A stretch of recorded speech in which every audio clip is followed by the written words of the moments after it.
Une bouffée d'oxygène que l'on respire sur deux vient de la Terre, l'autre de l'océan.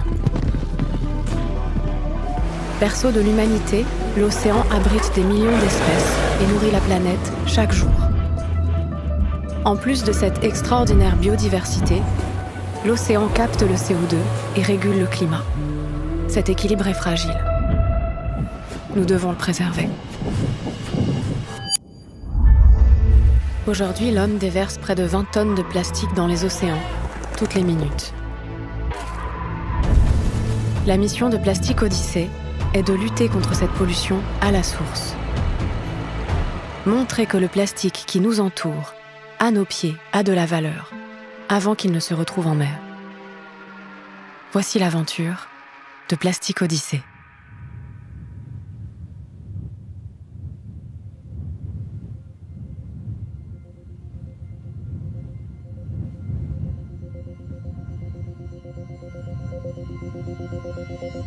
Le Burkina Faso est une terre sauvage d'Afrique de l'Ouest. C'est un pays à l'intérieur des terres, mais comme bien d'autres, il participe à la pollution des océans. C'est le premier rendez-vous de Plastic Odyssey. Ici, les habitants utilisent le plastique pour protéger leur nourriture et leur eau. Mais en plus, ils reçoivent le plastique des pays riches et il n'existe aucun moyen de le traiter. Pourtant, se débarrasser du plastique, c'est jeter une matière précieuse. L'objectif de ce projet est de développer des machines qui sont très simples à fabriquer, en open source, pour que tout le monde puisse y avoir accès.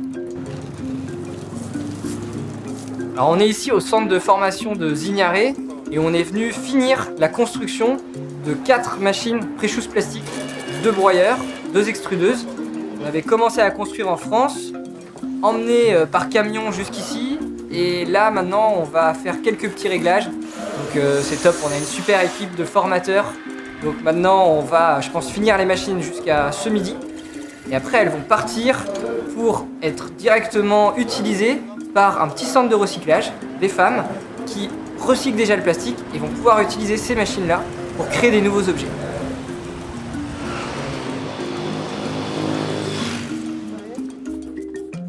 Ici, des groupes se sont organisés pour valoriser une partie de ces déchets. Ça, ces objets que vous êtes en train de voir, c'est fait à base de sachets, récupérés dans la nature. Les femmes du Gaffret vivent aujourd'hui du recyclage du plastique.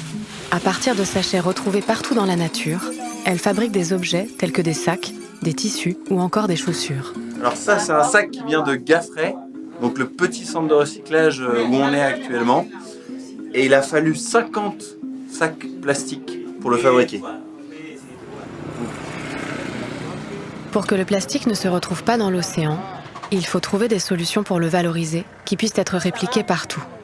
On vient de faire l'installation d'une nouvelle machine. Ce fil-là peut nous servir à faire des paniers, à tisser des paniers et à faire l'habillage des chaises métalliques.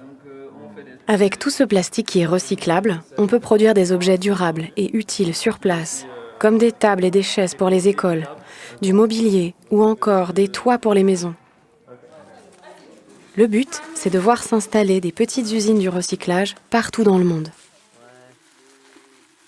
Cependant, une partie de ces déchets plastiques n'est pas recyclable.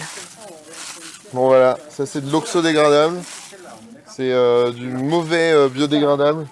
Donc, ça se fragmente en plein de petits morceaux là, plein de microparticules.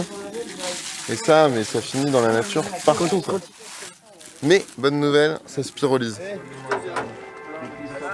Plutôt que d'être brûlé à l'air libre, la pyrolyse permet de créer du carburant à partir de plastique. C'est cette énergie qui alimentera l'expédition de Plastic Odyssey pour visiter l'Afrique, l'Amérique du Sud et l'Asie. L'équipage embarquera à bord d'un bateau laboratoire, ambassadeur du recyclage et de la réduction des déchets plastiques. Départ en 2020 pour une expédition de 3 ans. Suivez l'aventure à travers plus de 30 escales, autant de défis et de solutions à construire et des milliers de rencontres à vivre.